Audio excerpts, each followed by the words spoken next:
But Adonai said to Moshe, I have put you in the place of God to Pharaoh, and Aaron, your brother, will be your prophet. You are to say everything I order you, and Aaron, your brother, is to speak to Pharaoh and tell him to let the people of Israel leave his land. But I will make him hard-hearted. Even though I will increase my signs and wonders in the land of Egypt, Pharaoh will not listen to you. Then I will lay my hand on Egypt and bring my armies, my people, and the sons of Israel out of the land of Egypt with great acts of judgment. Then, when I stretch out my hand over Egypt and bring the people of Israel out from among them, the Egyptians will know that I am Adonai. Moshe and Aaron did exactly what Adonai ordered them to do. Moshe was 80 years old and Aaron 83 when they spoke to Pharaoh. Adonai said to Moshe and Aaron, When Pharaoh says to you, perform a miracle, tell Aaron to take his staff and throw it down in front of Pharaoh, so that it can become a snake. Moshe and Aaron went into Pharaoh and did this as Adonai had ordered.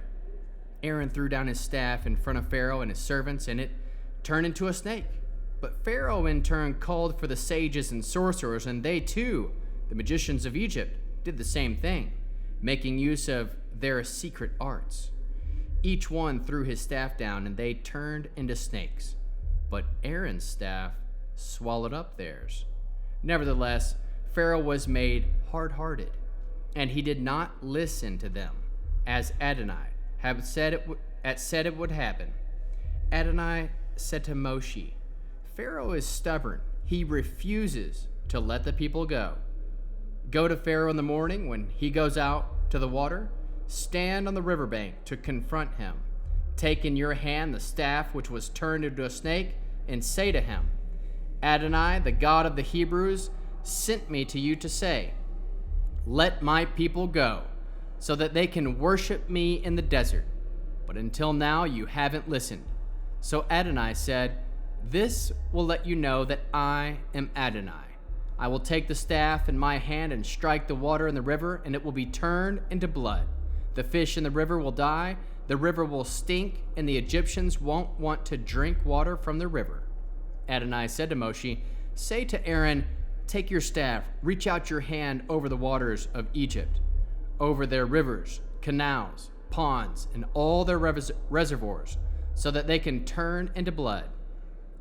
There will be blood throughout the whole land of Egypt, even in the wooden buckets and stone jars. Moshe and Aaron did exactly what Adonai had ordered. He raised the staff and, in the sight of Pharaoh and his servants, struck the water in the river, and all the water in the river was turned into blood. The fish in the river died. The river stank so badly that the Egyptians couldn't drink its water. There was blood throughout all the land of Egypt. But the magicians of Egypt did the same with their secret arts, so that Pharaoh was made hard-hardened and didn't listen to them, as Adonai had said would happen. Pharaoh just turned and went back to his palace without taking any of this to heart. All the Egyptians dug around the river for water to drink because they could not drink the river water. 7 days after Adonai had struck the river, Adonai spoke to Moshe, Go into Pharaoh and say to him, Here is what Adonai says, Let my people go, so that they can go worship me. If you refuse to let them go, I will strike all your territory with frogs. The river will swarm with frogs. They will go up, enter your palace, and go into your bedroom, into your bed. They will enter the houses of your servants and your people, and go into your ovens and kneading bowls. The frogs will climb all over you, your people, and your servants. Adonai said to Moshe, Say to Aaron, reach out your hand with your staff over the rivers, canals, ponds, and cause frogs to come up onto the land of Egypt. Aaron put out his hand over the waters of Egypt, and the frogs came out and covered the land of Egypt. But the magicians did the same thing with their secret arts, brought up frogs into the land of Egypt. Then Pharaoh summoned Moshe and Aaron and said, Intercede with Adonai to take the frogs away from me and my people, and I will let the people go and sacrifice to Adonai. Moshe said to Pharaoh, "Not only that, but you can have the honor of naming the time when I will pray for you, your servants, and your people, to be rid of the frogs, both yourselves and your homes, that they stay only in the river." He answered, "Tomorrow." Moshe said, "It will be as you have said, and from this you will learn that Adonai, our God, has no equal. The frogs will leave you and your homes, also your servants and your people. They will stay in the river only." Moshe and Aaron left Pharaoh's presence, and Moshe cried to Adonai about the frogs he had brought on Pharaoh. Adonai did as Moshe had asked, and the frogs died in the houses, courtyards, and fields. They gathered them in heaps till the land stank. But when Pharaoh saw that he had been given some relief, he made himself hard-hearted and would not listen to them, just as Adonai said would happen. Adonai said to Moshe, "Say to Aaron, reach out your staff and strike the dust of the ground, and it will become lice throughout all the land of Egypt." They did it. Aaron reached out his hand and his staff and struck the dust of the ground, and there were lice on people and animals. All the dust of the ground became lice throughout the whole land of Egypt. The magicians tried with their secret arts to produce lice, but they couldn't. There were lice on the people and animals. Then the magicians said to Pharaoh, "This is the finger of God." But Pharaoh was made hard-hearted, so that he did not listen to them, just as Adonai had said would happen. Adonai said to Moshe, "Get up early in the morning, stand before Pharaoh when he goes out to water, and say to him, 'Here is what Adonai says, let my people go, so that they can worship me. Otherwise, if you won't let my people go, I will send swarms of insects on you, your servants and your people, and into your houses. The houses of the Egyptians will be full of swarms of insects, and likewise the ground they stand on. But I will set apart the land of Goshen, where my people live. No swarms or insects will be there, so that you can realize that I am Adonai, right here in the land. Yes, I will distinguish between my people and your people, and this sign will happen by tomorrow.' Adonai did it. Terrible swarms of insects went into Pharaoh's palace and into all his servants' houses. The insects ruined the entire land of Egypt. Pharaoh summoned Moshe and Aaron and said, 'Go and sacrifice to your God here in the land.' Moshe replied, 'It would be inappropriate for us to do that, because the animals we sacrifice to Adonai, our God, is an abomination to the Egyptians. Won't the Egyptians stone us to death if before their very eyes we sacrifice what they consider an abomination? No, we will go 3 days' journey into the desert and sacrifice to Adonai our God, as he has ordered us to do.' Pharaoh said, 'I will let you go so that you can go sacrifice to Adonai your God in the desert. Only you are not to go very far away. Intercede on my behalf.' Moshe said, 'All right, I am going away from you, and I will intercede with Adonai, so that tomorrow the swarms of insects will leave Pharaoh, his servants, and his people. Just make sure Pharaoh stops playing games with the people by preventing them from going and sacrificing to Adonai.' Moshe left Pharaoh and interceded with Adonai, and Adonai did what Moshe had asked. He removed the swarms of insects from Pharaoh, his servants, and his people. No one remained. But this time, too, Pharaoh made himself stubborn and did not let the people go. Then Adonai said to Moshe, 'Go to Pharaoh and tell him, here is what Adonai, the God of the Hebrews, says. Let my people go, so that they can worship me. If you refuse to let them go and persist in holding on to them, the hand of Adonai is on your livestock in the field, on the horses, donkeys, camels, cattle, and flocks, and will make them suffer a devastating illness. But Adonai will distinguish between Egypt and Israel's livestock.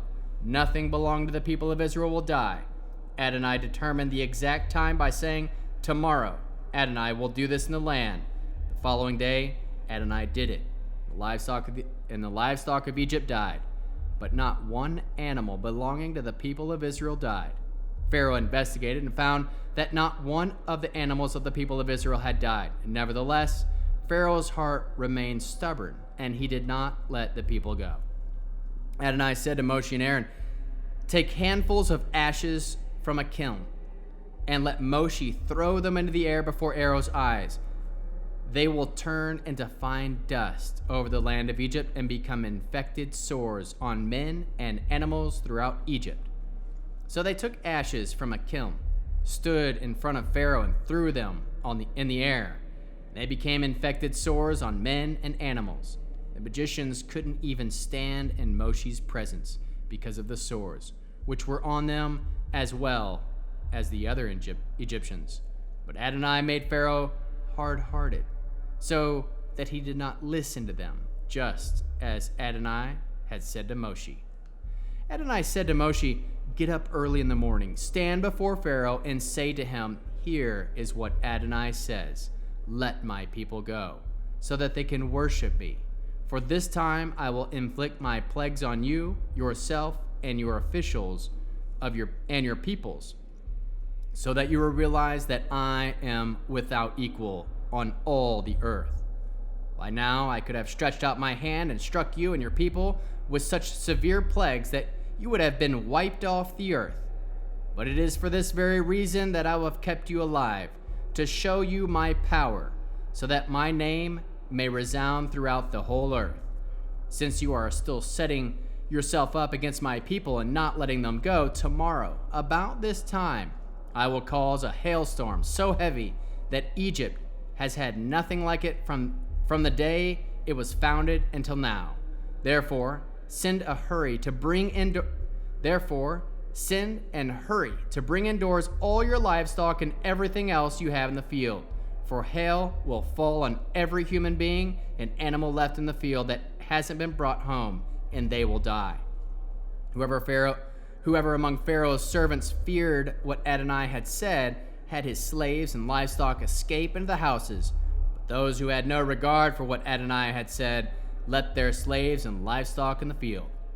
Adonai said to Moshe, "Reach out your hand toward the sky, so that there will be hail in all the land of Egypt, falling on people, animals, and everything growing in the field throughout the land of Egypt." Moshe reached out with his staff toward the sky, and Adonai sent thunder and hail, and fire ran down from the earth. Adonai caused it to hail in the land of Egypt. It hailed, fire flashed up with the hail. It was terrible, worse than any hailstorm in all of Egypt, since it became a nation.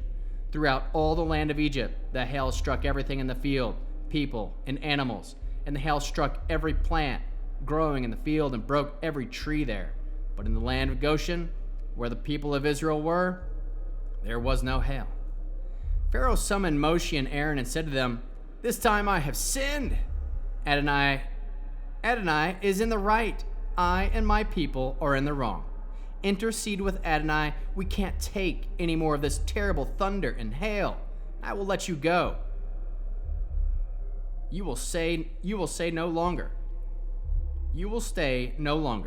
Moshe said to him, "As soon as I have gone out of the city, I will spread out my hand to Adonai. The thunder will end, and there won't be any more hail, so that you can know the earth belongs to Adonai. But you and your servants, I know you still won't fear Adonai God." The flax and barley were ruined because the barley was ripe and with flax in bud. But the wheat and buckwheat were not ruined because they come up later. Moshe went out of the city away from Pharaoh and spread out his hands to Adonai. The thunder and the hail ended, and the rain stopped pouring down on the earth. When Pharaoh saw that the rain, hail, and thunder had ended, he sinned still more, making himself hard-hearted and his servants. Pharaoh was made hard-hearted, and he didn't let the people of Israel go, just as Adonai had said through Moshe.